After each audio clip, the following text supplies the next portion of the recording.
So the next talk will be Niladri Paul about the halo model of H1 galaxies and their scaling relations. So thanks to the organizer for giving me the opportunity to present my work here. So I'm a PhD student at IUCA working with Aseem. So this work I did last year with Teeth and Aseem. So I will be talking about the halo model of neutral hydrogens. So neutral hydrogens, understanding the distribution of neutral hydrogen inside dark matter halos is very important to understand the galaxy evolutions histories. Okay. So this is the dark part of our universe. So this we know sort of well using perturbation theories or n-body simulations depending on our scale of interest. And what we want to do, we want to connect these two. So this is the observed H1 observed galaxies in H1 emission surveys from alpha alpha. Now, and we want to connect these two. So you want to know how the galaxies selected depending on their H1 mass are distributed inside dark matter halos. So the way I will do it using the halo model approach. So here I am going to give a very brief overview of the halo model approach. So most of the matter in our universe, they are actually in the form of dark matter, and all the galaxies, most of them, they live inside collapsed structures of dark matter, which we call halos. And the halos are this kind of ellipsoidal in nature, and there may be one or more than one galaxy in one halo. So, and in the halo model nomenclature, the galaxy which resides at the center of a halo, we call them a central galaxy, and the other galaxies, we call them satellites. And here is how the typical halo model looks like. So I will do the halo model in terms of neutral hydrogen mass, but before going into that work, I'm going to give a very rough sketch of a standard halo model in which one prescribes how to populate a dark matter halo with galaxies depending on the luminosity of the galaxies. So here is the way it looks like. So what we do, we take that the average number of galaxies in a particular halo depends only on the property, only on the mass of that halo, and the average the number of satellites, we model it as sort of a step function. It may be smoothed out also. So below a certain halo mass scale, there is no galaxy, and above a certain halo mass scale, there will be at least one galaxy, that is the central galaxy. And the number of satellite galaxies we will model as a power law, as a function of halo mass. So this is how the typical average number of galaxy as a function of halo mass will look like. Okay, so this is it. So once we model this fraction of halos having a galaxy brighter than luminosity L, that is Fn, and the average number of satellite galaxies, we can also compute the luminosity function or the mass function of the galaxies if we know the halo mass function, that is the average number, co-moving number density of dark matter halos. And if we know all these things, we can also compute the two-point correlation of galaxies using in this halo model approach. For that, we'll have to know some other quantities also. We need to know what is the bias of these halos, which actually tells how much more clustered dark matter halos are compared to the underlying dark matter density field. We also need to know the distribution of density profile of galaxies inside a particular halo mass, which is rho rm, and the convolution of it, lambda rm is basically convolution of rho with itself.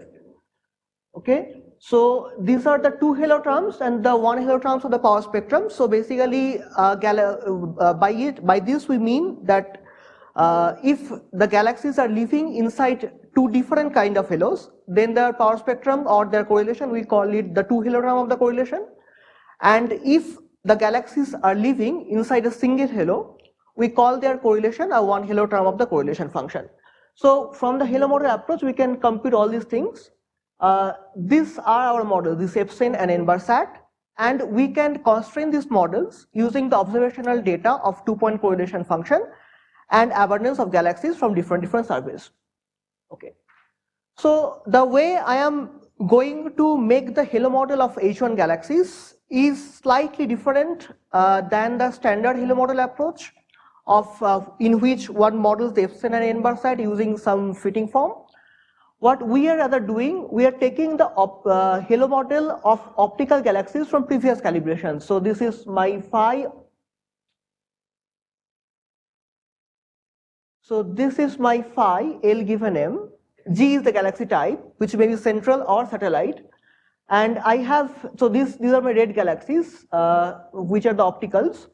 And now I will assign some probability P G of MH1 depending on the luminosity and color of those galaxies. So there is also a color luminosity relation of the galaxies, which is the conditional luminosity function P of color given L, which we can directly measure from the data. And on top of that we impose this extra probability. This is just our model, which will actually give us the H1 HOD. So how the neutral hydrogens are distributed in a particular M-mass halo. And F is a free parameter which will tell us that how many optical galaxies brighter than -18 will have neutral hydrogen mass above than some thresholds. Okay, so this PGMH1L given color, we model it as a Gaussian probability distribution with a very narrow scatter, so the nature of the distribution doesn't matter much. And the median of this probability distribution, it will have this kind of formula. So log MH1 bar will be a free parameter, alpha L and alpha C will also be a free parameter.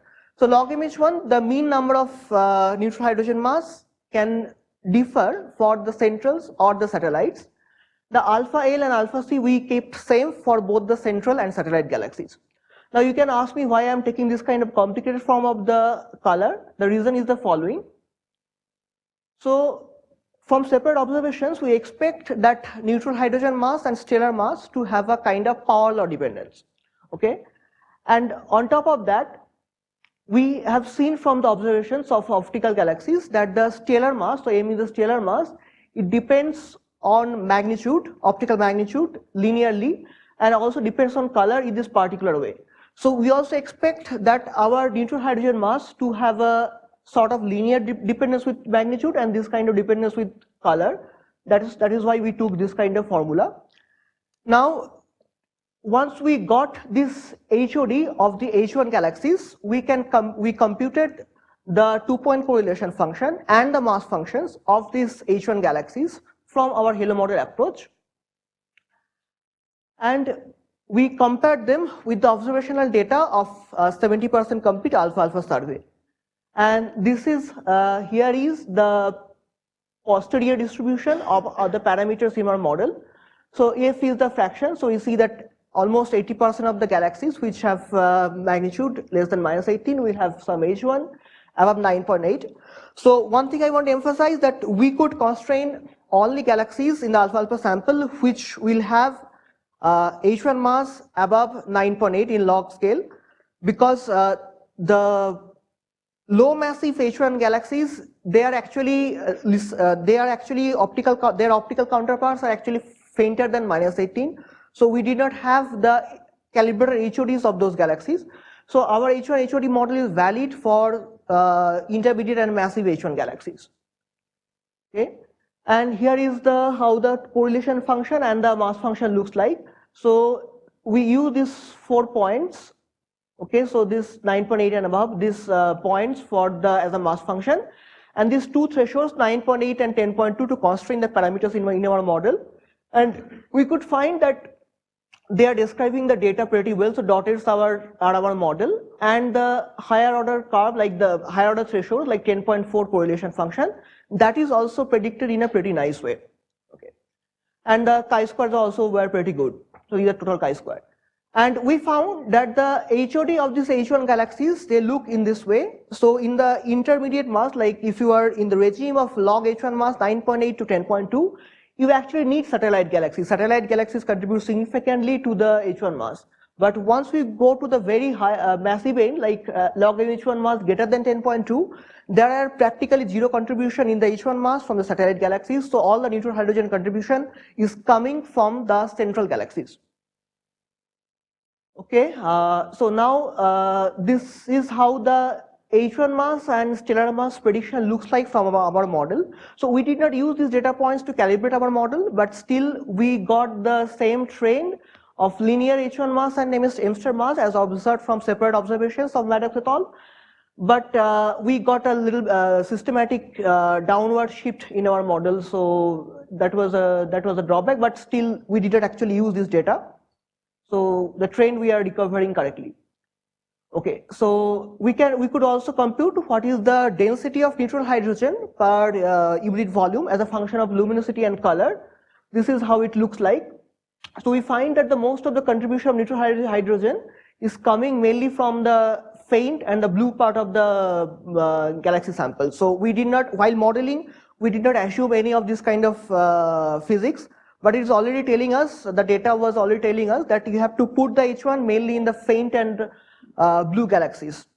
But we also got some of the red galaxies and optically bright galaxies contributing toward the neutral hydrogen mass. That may be because of the effect that while the form of the fitting formula for the color luminosity dependence relation that we took from the HDSS, that was not corrected for the dust reddening. So that may be causing this red blobs to also having some H1. Okay, and here is the median H1 and halo mass relation. So we found that mainly halos, the neutral hydrogen contribution was coming mainly from the halos of halo mass range 10 to the power 12 to 10 to the power 14.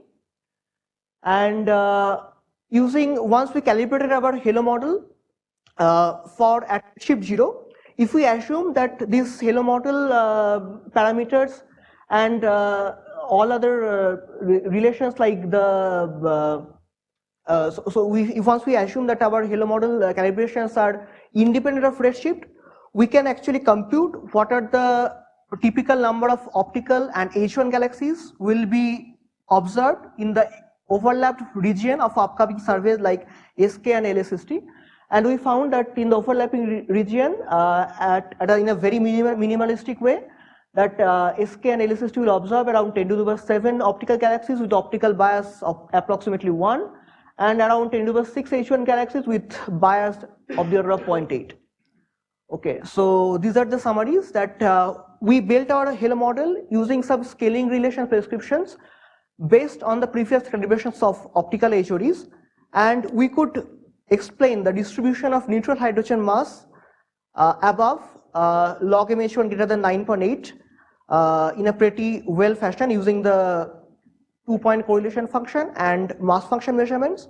But these models can be improved in a much better way. Like we had certain assumptions that if a galaxy is central in optical, it will be central in H1. That also can be tested. We assumed that the satellite distributions of the galaxies follows NFW profile that can also be tested. We did not include any exclusion in this our model, so if we include exclusion, etc., that may be also improve our model a bit. And further, we can also improve our model because the correlation function of the monopole of the redshift space correlation function xi0, if we incorporate it, that will also put much more stronger constraint in our model. So that we are also planning to do next. Thanks. Thank you. Questions?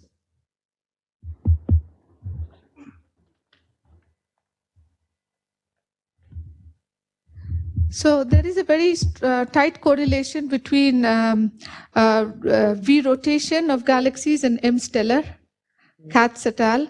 And so since you have H1, have you thought of correlating the H1 widths with, say, the stellar masses? Correlating H1? Widths, the width of the H1 line, because no. You have many.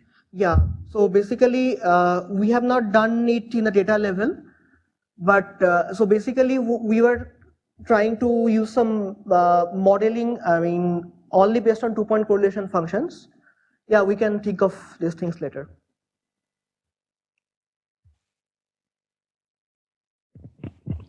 So in your best fit plot for the n central, I'm not sure if I read it right, but it was not approaching 1. Yeah, that previous plot. Yes. So the n central, the red dashed line, that's not approaching 1, right? Yes. What exactly in your data constrain that? Yeah. So the thing is like what is happening that we have also a fast free factor f in our model, right? So not all the galaxies, central galaxies will have some H1. Right, but what in the data? If you're using just 2-point correlation function, that should not be able to really constrain that fraction. In the sense that if I multiply my n central with some constant number, keeping the form same. No, we have all both 2-point correlation function and mass function, so we can actually constrain that f parameter. That is constraint actually. Right, but what if the curve, it's not flat, but turning over? Can you constrain that? So for example, in very massive halos, you don't expect the central fraction to be like 0.4, but maybe 0. This one you were saying? No. This one? Yeah. I'm not sure if we are talking about the same thing, but I'll imagine you can give a freedom so that this is not flat, but maybe turning over, because maybe we expect the fraction of central galaxies in very massive halos hosting H1 will be, well, it could be high in some cases. So basically what you are saying that we can also introduce the halo mass dependence in that f parameter. Yeah, but that we can do, but for simplicity we just took that f fraction parameter to be constant, and that's why we are getting it flat. If I also allow it that fractional parameter to value with the halo mass, we can get what you are saying.